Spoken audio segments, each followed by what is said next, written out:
So there's Ambassador Marcus Webb standing in the grand chamber of the Galactic Council, trying his absolute best to look dignified while surrounded by what can only be described as a cosmic freak show. You've got your typical cast of alien stereotypes, the haughty bird people with their fancy feathers, the slug-like consortium representatives leaving slime trails on the marble floors, and the crystalline hegemony delegates who sound like wind chimes having an argument. Marcus is doing what humans do best in these situations, which is smile politely while internally calculating how many ways he could murder everyone in the room. He's good at his job though, I'll give him that. 20 years of diplomatic service, and he's managed to keep Earth from getting glassed by superior alien technology through nothing but charm, carefully worded treaties, and the occasional strategic bribe.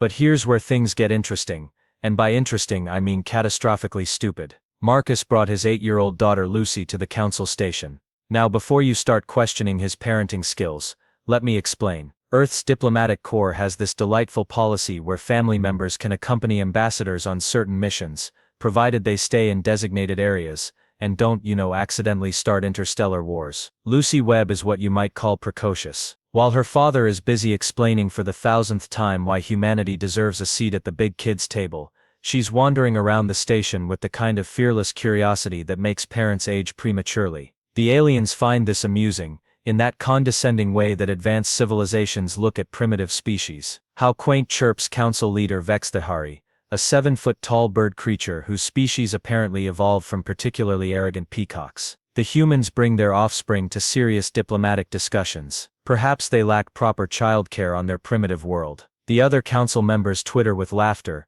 because apparently even cosmic beings enjoy a good joke at humanity's expense. Marcus keeps smiling, but there's something tightening around his eyes that suggests he's filing away every insult for future reference. Meanwhile, Lucy has discovered something that the aliens probably should have mentioned in their safety briefing. See, the council station is old, really old, built by some extinct civilization that thought it would be hilarious to leave ancient defense systems lying around like cosmic booby traps. Lucy, being 8 and therefore convinced she's immortal, starts poking at some glowing symbols on what looks like a decorative wall panel. The first few symbols just make pretty lights. The fourth one, well, that's where things go sideways. The defense system activates with a sound like reality tearing apart. There's a flash of light that makes everyone's eyes water, and when it clears, there's just a small pile of ash where Lucy had been standing. Complete silence. Even the slug people stop their disgusting slurping noises. Then Vexthahari does something that in hindsight, was probably the worst diplomatic decision in galactic history. He shrugs,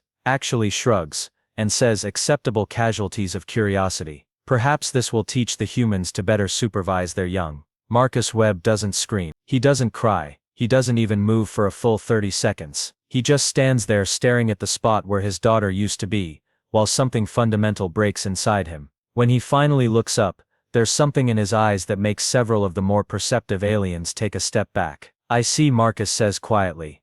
Acceptable casualties. And that, ladies and gentlemen, is the exact moment when the Galactic Council signed their own death warrant. They just didn't know it yet. Now, you might expect what happened next to involve screaming, demands for justice, maybe some good old-fashioned human emotional breakdown. You'd be wrong. See, I'm watching all this unfold from my desk at Strategic Intelligence, and let me tell you, Earth's response was colder than deep space. The message reaches President Catherine Vale exactly 47 minutes after Lucy Webb becomes cosmic dust. I know this because I'm the one who delivered it. And trust me, briefing the most powerful human in existence about the murder of a child is not a career highlight. Vale reads the report once. Just once. Then she sets it down, steeples her fingers, and asks me a single question: how long until we can have Morrison operational? Not how could this happen? Not what are our diplomatic options? Just straight to Morrison. And that, my friends, should have been the first clue that Earth had been planning for this exact scenario for a very long time. Vale makes one phone call. To a number that doesn't officially exist, speaking to someone whose identity is classified so far above my pay grade that even thinking about it probably violates several federal laws. The conversation lasts exactly 90 seconds. It's time, she says. Full authorization, no limits. Then she hangs up and turns to me with the kind of smile that belongs on a shark. Tell Ambassador Webb that justice will be served. Tell him Earth remembers its children. Here's what the Galactic Council doesn't know about humanity. We're paranoid. Not the tinfoil hat kind of paranoid, the useful kind. The kind that assumes eventually someone bigger and stronger is going to try to wipe us out, so we better have a plan ready. While we've been playing nice with the galactic community for the past 50 years, smiling and signing trade agreements and pretending to be the eager new species just happy to be included, we've been preparing. Every human colony, every space station, every diplomatic mission has been one giant intelligence-gathering operation. The aliens think we're primitive because we still use projectile weapons and chemical propulsion. They don't realize we've been studying their technology, their weaknesses, their political structures, their biology. We've been mapping every trade route, cataloging every military asset, and identifying every single point of failure in their precious galactic civilization. Most importantly, we've been preparing our insurance policy, and his name is Jake Morrison. So while the Galactic Council is probably patting themselves on the back for putting the uppity humans in their place, Earth is already moving. Supply lines are shifting. Communications networks are activating. Assets that have been dormant for decades are suddenly getting wake-up calls. And somewhere in the mountains of Montana, an old man who's been feeding chickens and pretending to be retired is about to remember why the universe used to be afraid of humans. Jake Morrison is 90 years old. And if you saw him shuffling around his chicken coop in worn overalls and a John Deere cap, you'd probably offer to help him carry his groceries. This would be a mistake. Not because Jake would be offended, but because the last person who underestimated Jake Morrison based on his appearance was a Zephyrian strike team, and they're currently decorating the asteroid belt as component atoms. But I'm getting ahead of myself. Let me paint you a picture of Earth's most dangerous senior citizen. Jake's morning routine starts at 5 a.m. with coffee that could strip paint, followed by feeding his chickens. He's got 47 of them, each named after a different alien species he's personally sent to whatever afterlife they believe in. There's Henrietta the hegemony hen, Bob the bloodclaw rooster, and his personal favorite, a cranky old bird he calls council leader. The irony isn't lost on him. The phone call comes while he's collecting eggs, and Jake knows exactly what it means before he even answers. There's only one number that can reach this phone, and it hasn't rung in 30 years. Morrison, he says, like he's still reporting for duty. Package delivery, comes the voice on the other end. It's a woman, probably Vale herself, though the encryption makes everyone sound like they're talking through a blender full of gravel. What's the target? Galactic Council Station. Full package. No survivors. Jake sets down his egg basket, and looks out at his chickens. They're good birds. Never judged him for the things he's done. Never asked awkward questions about why a retired farmer has reflexes that can catch flies out of midair, or why his vegetable garden is arranged in defensive positions. What's the justification? They killed a child, 8 years old, called it acceptable casualties. And just like that, Jake Morrison remembers why he came out of retirement the first time. See, most people don't know about humanity's first contact with hostile aliens. It happened 63 years ago, when Jake was a 27-year-old Special Forces operator, with a bad attitude and reflexes that were already faster than human normal. A Kortheni hunting party decided Earth looked like easy prey, and sent a scouting force to test our defenses. 12 elite alien warriors, each one capable of tearing through a platoon of regular soldiers, landed in the Amazon rainforest, with orders to capture human specimens for study. They were equipped with energy weapons that could vaporize tanks, armor that could deflect artillery shells, and centuries of experience hunting primitive species across the galaxy. Jake went in alone with a knife, some homemade explosives, and a serious grudge against anything that thought humans were easy targets. 48 hours later, there was one survivor. Jake walked out of that jungle, carrying alien technology and detailed intelligence about Kortheni military capabilities. The aliens, meanwhile, learned that humans were absolutely not the easy prey they appeared to be. That's when Earth's government made a decision that would shape human policy for the next 6 decades. Instead of revealing the encounter and risking a full-scale invasion, they decided to go underground. Keep the alien contacts secret, study their technology, and prepare for the day when someone bigger would inevitably try to wipe us out. They also decided that Jake Morrison was too dangerous for normal society. The alien encounter had changed him, enhanced him in ways that made him something more than human but not quite ready for retirement. So they gave him a choice: disappear into a comfortable exile, or spend the rest of his life being studied like a lab rat. Jake chose the chickens, but the government kept his number, just in case. Now he's looking at those chickens, thinking about an 8-year-old girl who'll never get to feed birds or collect eggs or do any of the things that make life worth living. Thinking about aliens who dismiss human children as acceptable casualties. Jake Morrison has spent 30 years trying to forget what he's capable of when someone hurts innocent people. Today he's going to remember. He walks into his cabin, moves aside a loose floorboard, and pulls out a case that hasn't been opened in 3 decades. Inside is everything he'll need to remind the galaxy why humans are the species that survived ice ages, plagues, world wars, and each other. The chickens cluck nervously as their caretaker transforms back into Earth's most efficient nightmare. "Sorry girls," Jake says, checking the charge on weapons that could level city blocks. "Daddy's got to go to work." Getting to the Galactic Council station turns out to be embarrassingly easy, which tells you everything you need to know about alien security protocols. They're so convinced of their own superiority that they never considered the possibility of a genuine threat from a primitive species like humanity. Jake arrives on a standard transport carrying janitorial credentials that took Earth intelligence exactly 47 minutes to forge. His cover identity is perfect. James Morrison, 70-year-old human maintenance worker, recently hired through the station's diversity initiative. Because apparently, even cosmic civilizations have HR departments that worry about inclusive hiring practices. The aliens barely glance at him. To them, he's just another elderly human, probably grateful for the opportunity to clean up after his betters. They see the age spots on his hands, the slight stoop in his shoulders, the way he shuffles when he walks. They don't see the way his eyes catalog every security camera, every exit route, every structural weak point in their precious station.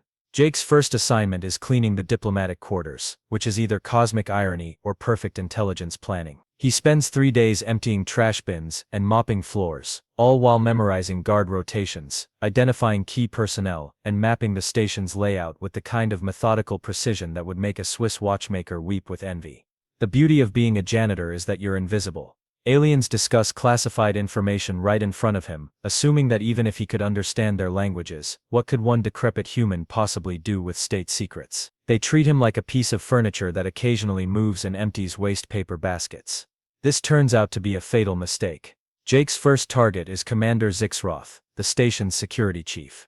Zixroth is a bloodclaw, which means he's got natural armor plating, razor-sharp claws, and the kind of aggressive personality that makes wasps seem friendly by comparison. He's also directly responsible for dismissing the human child incident as a minor security breach rather than the murder it actually was.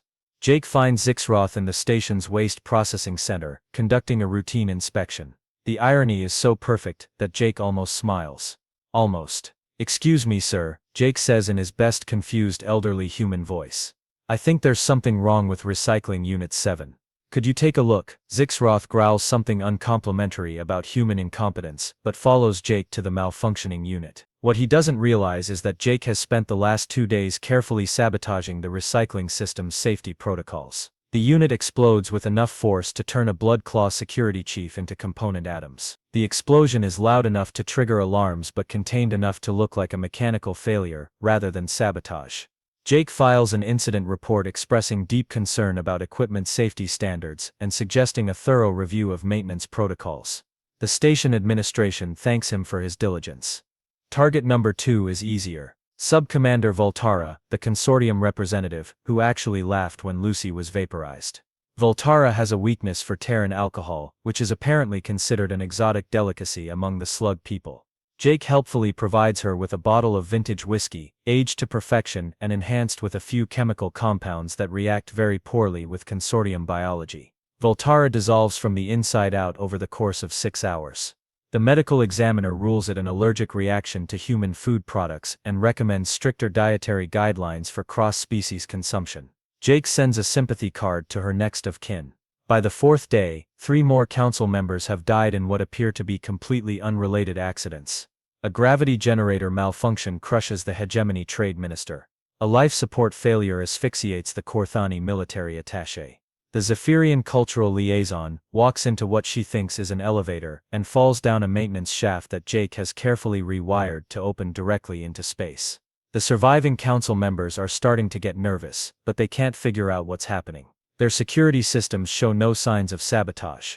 Their investigations reveal no evidence of foul play. All they know is that their colleagues keep dying in increasingly improbable ways, and the only consistent witness is an elderly human janitor who keeps offering his condolences and asking if there's anything he can do to help. Jake, meanwhile, is having the time of his life. After 30 years of feeding chickens and pretending to be harmless, he's remembering why he used to be good at this job. Every target requires careful planning, perfect timing, and creative problem solving. It's like a deadly puzzle, and Jake has always been excellent at puzzles. The best part is watching the aliens' growing paranoia. They're starting to jump at shadows, suspecting each other of treachery, implementing security measures that wouldn't stop a determined kindergartner. They're so busy looking for threats from their own kind that they never consider the possibility that the real danger is shuffling around with a mop bucket, whistling old Earth songs and asking if anyone needs their floors cleaned. On the 7th day, Jake makes his move on the primary target. Council leader Vexthahuri, the arrogant bird person who dismissed Lucy's death as acceptable casualties, is about to learn why you should never underestimate a species that survived by being the most persistent predators in the galaxy. Jake finds Vexthahuri in the council leader's private office, reviewing security reports and trying to figure out why his colleagues keep dying in statistically impossible accidents. The office is on the highest level of the station, with floor-to-ceiling windows offering a spectacular view of the surrounding nebula. "Excuse me, sir," Jake says, knocking politely on the doorframe. "I'm here to clean your office. Should I come back later?" Vexthahuri waves him in dismissively, too focused on his reports to pay attention to the human servant. This is his final mistake. Jake closes the door behind him and locks it with a device that shouldn't exist in human technology. The sound of the lock engaging is soft, almost musical, but it gets Vexthahuri's attention. The council leader looks up from his reports and sees something that makes his avian blood run cold. The elderly janitor is standing straighter now, and there's something in his eyes that wasn't there before. Something predatory. Something that recognizes Vexthahuri not as a superior being to be served, but as prey to be hunted. "Who are you?" Vexthahuri whispers. Jake Morrison smiles, and for the first time in 30 years, he stops pretending to be harmless. "I'm the acceptable casualties," he says. Vexthahuri tries to activate his personal shield generator, but Jake has already disabled it along with every other piece of technology in the office. The council leader's talons extend as he prepares to fight, which is adorable in the way that a house cat threatening a grizzly bear is adorable. "You cannot be human," Vexthahuri squawks, his voice cracking with the kind of terror that comes from realizing you've fundamentally misunderstood the nature of reality. "Humans are primitive, weak. You lack the technology for this level of infiltration." Jake pulls out a device that looks like a cross between a smartphone and a weapon of mass destruction. It hums with energy that makes the air itself vibrate. "See, that's where you made your first mistake, Featherbrain. You assumed primitive meant harmless." The device projects a holographic display showing the current status of every major Galactic Council facility. Military bases, trade stations, diplomatic outposts, research facilities. All of them are currently under what the display cheerfully labels as active infiltration status. "While you've been playing politics and dismissing us as backwards primitives," Jake continues, "we've been placing assets in every single one of your installations. Janitors, maintenance workers, food service staff, low-level technicians. All those invisible jobs that keep your civilization running, staffed by humans you never bothered to really look at." Vexthahuri's pupils dilate as the implications sink in. "Impossible. Our security screenings would have detected infiltrators." "Would they? When was the last time you actually looked at a human maintenance worker? I mean really looked. You see old, weak, primitive and your brain just stops processing. We've been counting on that for 60 years. Jake taps the device, and the holographic display zooms in on the council station's critical systems. Life support, artificial gravity, main reactor, communication arrays. Every single one shows a human technician assigned to its maintenance crew. "The beautiful thing about being underestimated," Jake says, settling into a chair like he's got all the time in the world, "is that it gives you incredible freedom of movement. You want to know how I got those weapons past your security? I built them here, in your own workshops, using components I ordered through your own supply system. Your computers classified them as cleaning equipment." The council leader tries to move toward his emergency communication panel, but Jake's already there, having crossed the room faster than Vexthahuri's eyes could track. For a 90-year-old man, Jake moves with the fluid grace of someone who's redefined what human limitations actually mean. "Now, let's talk about acceptable casualties," Jake says, his voice dropping to the conversational tone he might use to discuss the weather. Lucy Webb was 8 years old. She liked dinosaurs and wanted to be a xenobiologist when she grew up. She was excited about meeting aliens, thought you were all going to be friends. And you vaporized her for the crime of being curious. "It was an accident," Vexthahuri protests, but the words sound hollow even to him. "No, the accident was her death. Your crime was calling it acceptable." Jake's device chirps softly, and new data appears on the holographic display.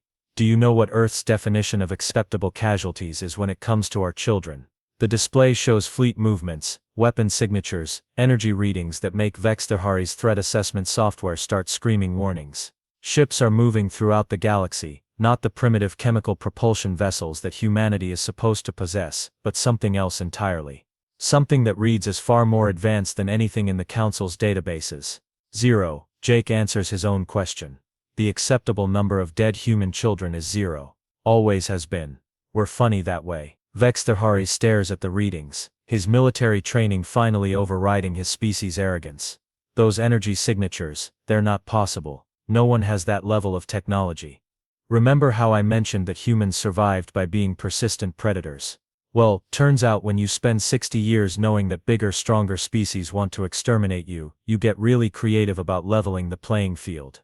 Jake's smile has all the warmth of a neutron star. We've been reverse engineering alien technology since before your grandfather was hatched. Turns out, when you combine human engineering with alien physics, you get some very interesting results. The holographic display shifts to show weapon specifications that make Vexterhari's species' most advanced military hardware look like stone knives and bear skins. Planet-cracking missiles, reality-warping energy weapons, ships that can traverse galactic distances in hours instead of months. The funny thing is, we never wanted to use any of this. We were perfectly happy being the friendly primitive species that just wanted to trade and make friends. But then you made it personal. Jake leans forward, and Vexterhari can smell something that his prey animal instincts recognize as the scent of an apex predator. When you hurt our children, you reminded us what we really are underneath all that civilization. What do you want? Vexterhari whispers. Simple. The Galactic Council is dissolved, effective immediately. All member species withdraw their military forces to defensive positions within their own territories. Earth assumes responsibility for maintaining galactic peace and trade security. And every single being who was in that chamber when Lucy died gets to experience firsthand what acceptable casualties actually means. The holographic display updates in real time, showing the systematic destruction of Galactic Council military assets across 3 star systems. Not invasions, not battles, just sudden, simultaneous annihilation of every weapon platform, every warship, every military installation that could pose a threat to human interests. You're declaring war on the entire galaxy.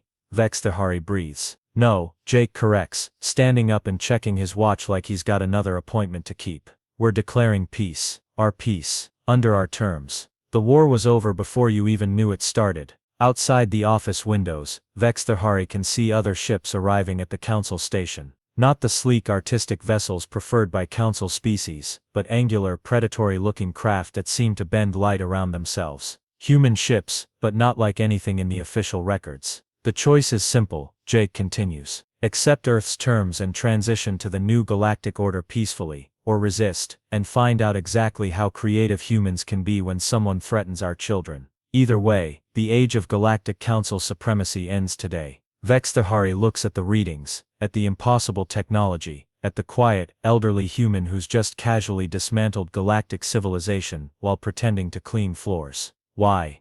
He asks. Why reveal all this now? Why not before? Jake pauses at the door, his hand on the lock that still shouldn't exist in human technology.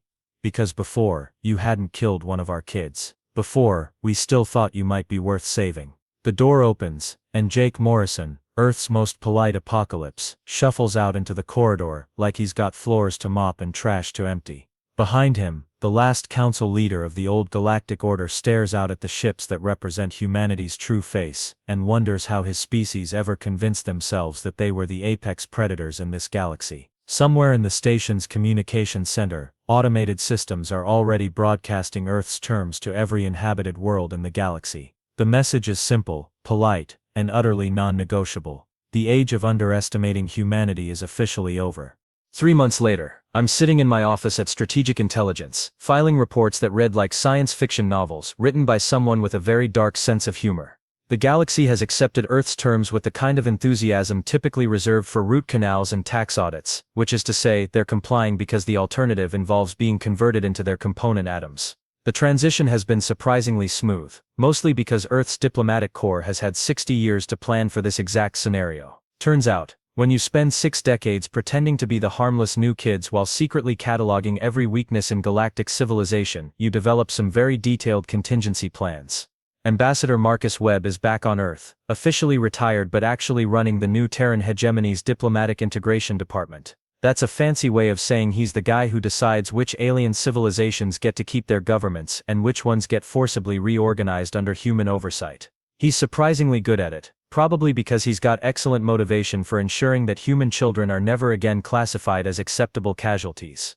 The Galactic Council station has been converted into the Terran Peacekeeping Administration headquarters. The irony of using the site where Lucy died as the center of humanity's new galactic empire isn't lost on anyone, least of all Marcus. He visits her memorial every day, a simple plaque that reads Lucy Webb, age 8, unacceptable loss. Below that in smaller text, the child whose death reminded the galaxy that humanity has never been as harmless as we appear. Most of the former Council species have adapted to their new reality with the kind of resigned acceptance that comes from having their entire military apparatus vaporized in a single afternoon.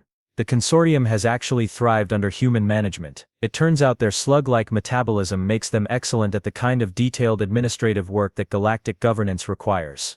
The hegemony crystal beings have found their mathematical precision perfectly suited to managing interstellar trade logistics. The blood claws took a bit more convincing. Their warrior culture didn't initially appreciate being demoted from apex predators to middle management. That changed after Jake Morrison paid a personal visit to their homeworld and challenged their greatest champion to single combat. The fight lasted 4 minutes and ended with the Blood Claw champion respectfully requesting transfer to a desk job in the Department of Formerly Hostile Species Integration. As for Jake himself, well, that's where the story gets really interesting.